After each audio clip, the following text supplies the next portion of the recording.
Welcome to the UK Travel Planning Podcast. Your host is the founder of the UK Travel Planning website, Tracy Collins.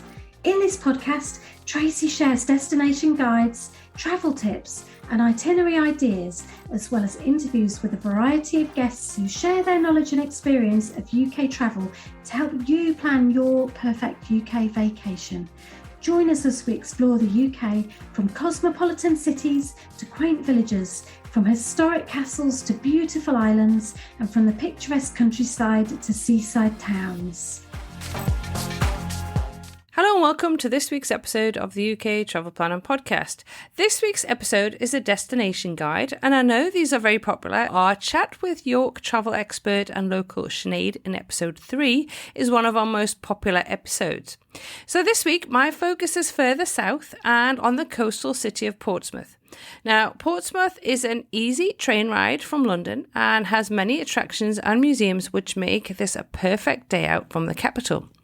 As always, I love to chat to locals for their insider knowledge, recommendations and tips, and this week's couple is no exception. So I began by asking them to introduce themselves and tell us how long they have lived in the Portsmouth area.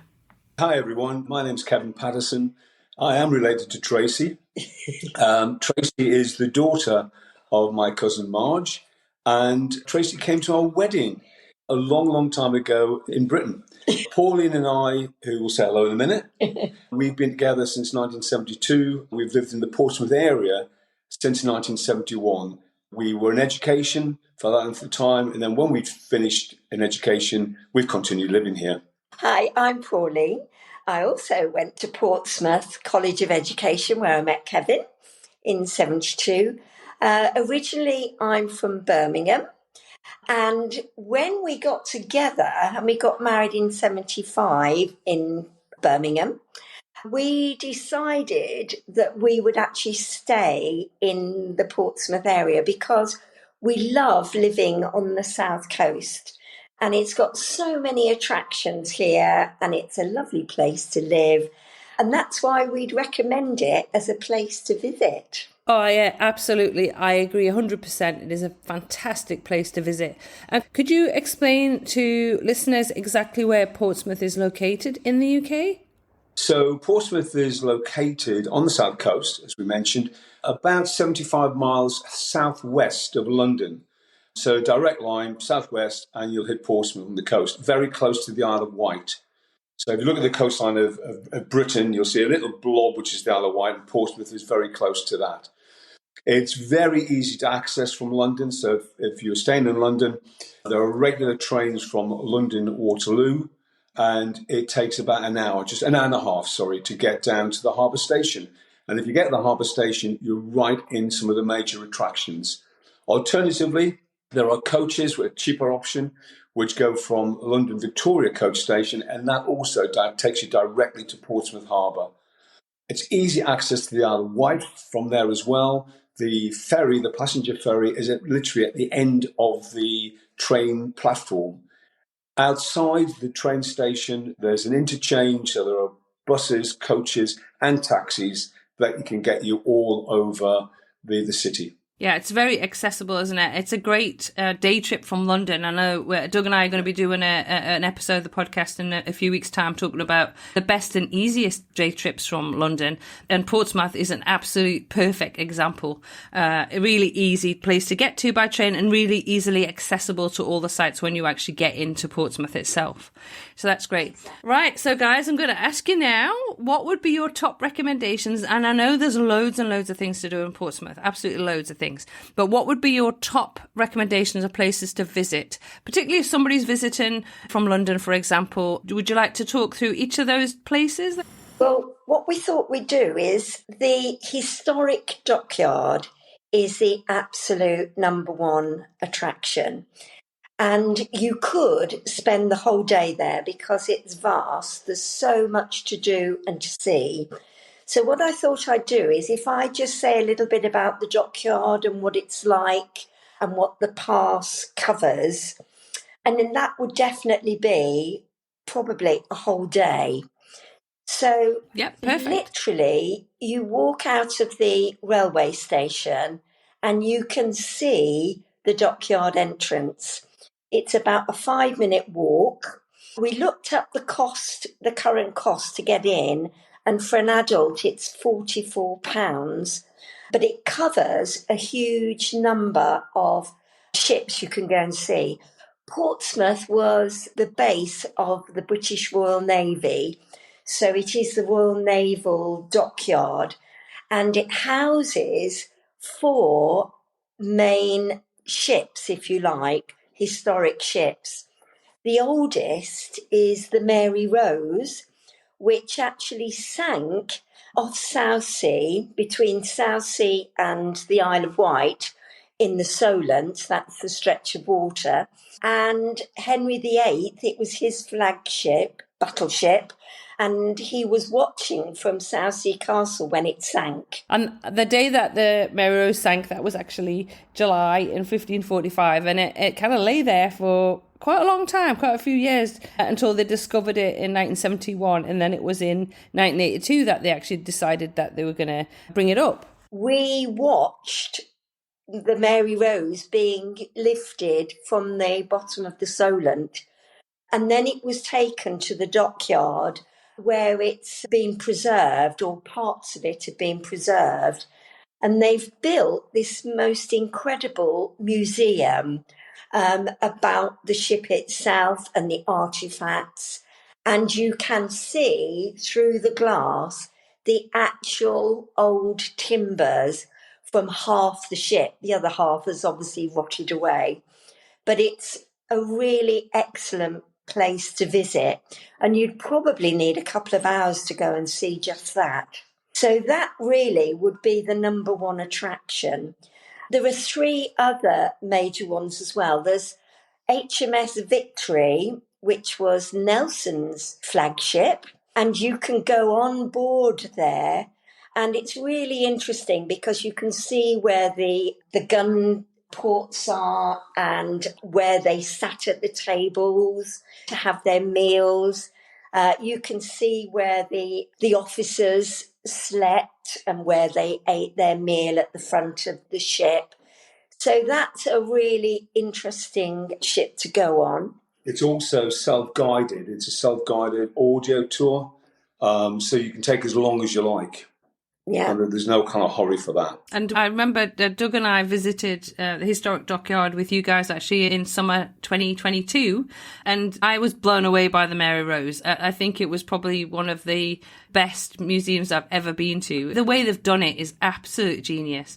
And from there, obviously, we saw the Victory as well. At the time, it was under a bit of scaffolding. Is that still happening? The situation with it is it's permanently under restoration because of the age of the vessel. And at the moment, the main masts are down, and there's a lot of scaffolding still around, Tracy. But inside the ship, it's still as it was. Yeah. There's not much going on, particularly there at the moment. Not inside, no, but outside, there's work always going on. So we've got the Mary Rose, you've got HMS Victory, then you've got HMS Warrior, which is the first ironclad ship. And again, you can go on board that. And again, it's quite interesting to see the differences, but it's still quite old. And you get great views all across Portsmouth Harbour. The sort of last ship that is worth seeing is HMS M33, which was a World War ship that served in Gallipoli, and that's quite a small boat compared with the others, but well worth a little walk round. That's probably about half an hour, maybe 3/4 of an hour to do that one. So those are the 4 main ships, but there's still lots more you can go and visit. Obviously, it's got the Museum of the Royal Navy, so if you're particularly interested in that, that's worth a visit. But the other good thing about the ticket for the day, well, no, it's an annual ticket, actually, the £44. You get the chance to do a boat trip around the harbour. It includes that. Or you can get a water taxi, which goes across the harbour to Gosport, where there is the submarine museum, and you can actually walk through the old submarine. And when we went quite recently with our granddaughters, two granddaughters, and we were met by a veteran, I think, who did an introduction. But then again, you walk through at your own pace, and you can look at the periscope and across to Portsmouth. And so that was really interesting, and they enjoyed that too. You can also get the water taxi to the Explosion Museum, which is where the naval firepower, where they did all the ammunition, and you can find out about that as well. So there's quite a lot involved in that ticket, which is why I would suggest it's a day. Or if you were able to stay longer, then you might want to split that and do, a couple of ships one day and another couple of ships another, because there are a lot more attractions in the Portsmouth area as well, which Kevin's going to talk to you about. Well, we'll talk a little bit about hotels as well. So if anybody who is staying over, but we'll mention that later on. Pauline mentioned that as you come out of the station, you can see the dockyard just to the left. If you turn right, another 5 minutes walk away, there's Gunwharf Quays. And Gunwharf Quays is built on an old Navy base, but it is a mixture of shops and restaurants. There's plenty of places to eat. But there's also a very dramatic Spinnaker Tower, which was Portsmouth's Millennium Project, and it's shaped like a sail. You can get lifts up to the top two viewing platforms, wonderful views over the Portsmouth, Isle of Wight area, particularly if you get a clear day. If it's not a clear day, then you're not going to see very much from the top. But you can also have up there an afternoon tea as well. And Pauline and I did that a couple of years ago. And again, it's a really nice place to sit, having afternoon tea with this wonderful view over the dockyard, over the harbour. The entrance fee to get into that is about £16. You can have an afternoon tea for £40, and that includes the entrance to the Spinnaker Tower as well. There's also a traditional pub, in the Gunwharf area, called the Customs House. That actually is in the old Customs House. If you're looking for a traditional English pub, there's one there. And there's another 3 traditional pubs just at the end of the harbour, which is called Old Portsmouth. And it's about a 15-minute walk away. And you can't go wrong because all you have to do is look on the pavement. And on the pavement, in stone, coiled ropes. If you follow the coiled rope walkway, it takes you around to Old Portsmouth. And there are 3 very interesting pubs down there. One of them, the Stone West, has been there for centuries, and it's right at the harbour mouth. All of those pubs do beer, they do food, so there's plenty of places to eat and plenty of places to drink, all within walkable distance. Further attractions, again, a bus from the interchange just outside the railway station. The bus is every 10 minutes, and there are buses number 1, number 3, and number 23. They take you into Southsea, only about 10 minutes away. And then you're very close to the D-Day Museum. And also, as Pauline mentioned before, Southsea Castle. Southsea Castle is free to get in. It's only open March to October, but it is where Henry VIII, as Pauline said, watched the Mary Rose sink. So you can step back in history and imagine the Mary Rose sink into the bottom of the Solent. The D-Day Museum, it has just been recently refurbished because obviously it's 80 years this year, and it's the story of the D-Day invasion. And it's told in a really good way by the stories of individual civilians and soldiers, and also artefacts that they have as well. And it follows the story of the D-Day invasion from the planning up to the battle for Normandy. That is, again, a good 2-hour trip. It's just about £14 to get in, £12 online. And it's, again, another good 2 to 3 hours trip. There's a tapestry in there as well, based on the Bayeux tapestry, but it's the D-Day story told as a tapestry. It's beautiful. And there's a huge landing craft, which is a fairly new addition, a tank landing craft outside. So if you've got an interest in World War II or that era, that again is well worth a visit. If you're interested in sewing, actually, and embroidery as well, the tapestry itself is worth seeing. It's beautiful. I can imagine. It does sound amazing. That's somewhere I'm going to add to my list next time I come to visit you guys. Go and have a look at it, yeah. The other thing that is probably worth mentioning, and this really is very specific for any fans of Sherlock Holmes or Conan Doyle, because it's not very well known, but Conan Doyle worked for 2 or 3 years as a doctor in Southsea, and he actually wrote the first 2 Sherlock Holmes short stories, I guess they were, in Southsea. And Portsmouth Museum, which is signposted from the train station, about a 10-minute walk away. It's a bit more than about 15 minutes. It has the biggest collection of Sherlock Holmes memorabilia in the world. If you're into Sherlock Holmes and Conan Doyle, it's worth going. If you're not, probably give it a miss. I know it'll be on Doug's list. Yes. On the floor above that exhibition, there's also an exhibition about the development of Southsea as a seaside town. That's another place that's free to get in. Yeah. So, if you went in for half an hour or whatever, it would be fine. The thing with a lot of these exhibits, a lot of these attractions, they're weatherproof. If you get a nice day, they're all great. It's a bonus. The only one really is the Splendour Tower, which you wouldn't want to go up if it's pouring with rain because there's not much point. But everywhere else, they're all good indoor attractions. Good indoor attractions. And that's good to know, because if somebody's basing themselves in London and looking to do a day trip or 2, and it's going to pour down with rain, and then you know that if you head down to Portsmouth, you can take your umbrella, but you can go and see all the ships. You're going to be indoors, so that's a great option for people to consider. Because we always get asked that, so, what do I do if it's pouring down with rain? Well, you do as most British people do. You put an umbrella up, put a raincoat on, and off you go. Get used to it. Yeah.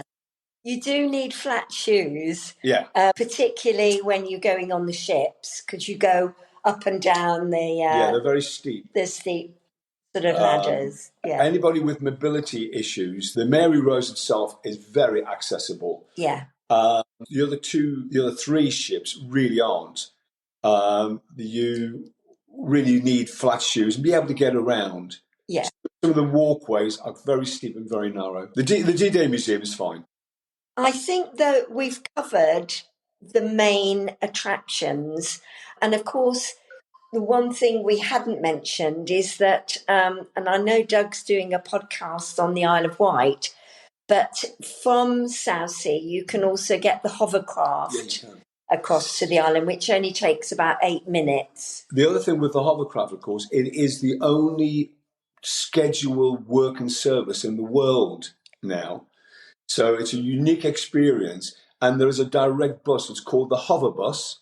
It doesn't actually hover. It goes from the interchange right outside the railway station directly to the hovercraft, and it's literally just 10 minutes across the Solent to ride. It's the only service in the world now. It's a good thing to do as well. Yeah, I think Doug did that. Oh, now did he do that last summer? I think he did that last summer, actually, popped down. And because I went to Paris for the day, and he went over to the Isle of Wight. And I think he took the hovercraft, because I'd been on a hovercraft and when I was a child, and he had said, I've never been on one. So I think he did that. I think he went to Carisbrooke Castle, didn't he? Yes, he did, yeah. So that's on my list next time I get back over, is to actually go and visit as well, because I've never been to Isle of Wight. But he was sent over on a mission to go and explore Isle of Wight for both of us. So that was good. So obviously you've given loads of suggestions of places to visit. So have you got an outline of an itinerary that somebody could pick up? I know you've mentioned that you could just spend the entire day going to the historic dockyard, and I kind of second that because we did that. But if somebody was like, okay, I'm going to get a day, I've got a day, I'm going to come down from London, what would you suggest would be kind of a good itinerary for a day? Well, I think if they're coming for the day and they are interested in ships, are interested in the history bit of it, I would say probably head for the dockyard. If you're picking one ship to do in the dockyard, Mary Rose, because it's one of the there's only one other one that I'm aware of in Sweden restored, but you can actually see and get an idea what the boat would have been like from, the 15th century. And as you said before, Tracy, the state-of-the-art museum, because they've done so. You could dip into the other ones, spend some time at the Mary Rose. If you wanted to dip into the ones, do so. It's worth probably doing, if the weather's nice, doing the harbour cruise. Yeah. Because it's a nice thing to do and you get an idea of some of the other Navy ships that are in there. So I would then also, then go and have perhaps a bit of lunch into Gun Wharf. Yeah. There's plenty of places to stop. And I would probably get the bus and go down to Southsea and just have a look at the setting of the D-Day Museum and Southsea Castle if it's the summer months, because again you get a really wonderful view. And there are 3 forts in the Solent called Palmerston's Folly, and they're round forts that are sticking up, and they're worth looking at too. And then if you wanted to walk back, you could again just follow the sea into Old Portsmouth, go and have a pint or a bite to eat at the Still in West, probably probably the oldest pub in Portsmouth, and then follow that rope path back to the railway station. That sounds absolutely perfect, Kevin. A really amazing itinerary for a day. Anybody who was coming by car wouldn't necessarily be coming by London, but I know some of your visitors might be coming from elsewhere, from Bath or Dorset or somewhere. There's a very large car park, and it's signposted from the outskirts of Portsmouth. Oh, perfect. And is that paid parking or free parking? That's paid. Paid, okay. Yeah, usually it's paid in the UK. I think in Australia we're kind of used to, most of the time it's free, so it's always a bit of a shock when we go to the UK and most of the time it's paid. Yeah, you have to pay for it. So we've talked about places to eat. We've talked about good places to have a pint. So all of those we'll put in the show notes. So that's really useful. I'm just thinking, if I was going to go to the historic dockyard, would you recommend the weekdays, weekends? Would you say it's going to be busier at certain times of the year? School holidays will be a bit busy. Bank holidays, school holidays, busier. Midweek, I mean, if they were going midweek in May, June, September, you'd get some school parties in places like the Mary Rose visiting, but it's not going to be horrendous at any time. The only times that you would avoid was probably bank holidays, really. But even then, it's such a big site. It's such a big site, you can get around. In some ways, it's quite buzzy having people around, isn't it? And Gun Wharf can be busy, but there's so many places to eat.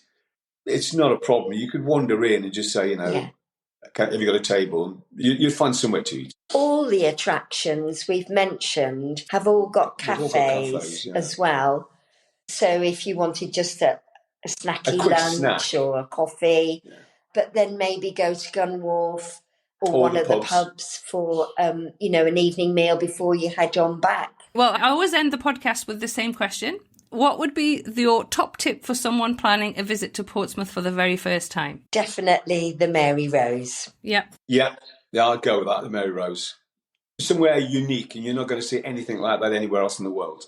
I kind of third that as well, because it was somewhere I'd always wanted to go and it absolutely blew my mind. I've never been anywhere that has done just such a good job with how they've designed that museum. It is very, very special what they've done there. But guys, thank you so much for coming on the podcast. I've been asking for a while and you've been saying that you'd love to do it. So it's been an absolute pleasure to talk to you guys today. Yeah, lovely. That's been interesting. Lovely to talk to you. Take care. Once again, I'd like to say a huge thank you to Kev and Pauline for agreeing to come on the podcast. It was wonderful to talk about Portsmouth. I say we always love visiting you guys, and it's just a wonderful place to go and explore. You can find links to everywhere that Pauline and Kevin talked about, including the different museums, the historic dockyards, and the pubs, in this week's show notes at uktravelplanet.com/episode 92. That just leaves me to say until next week, happy UK travel planning.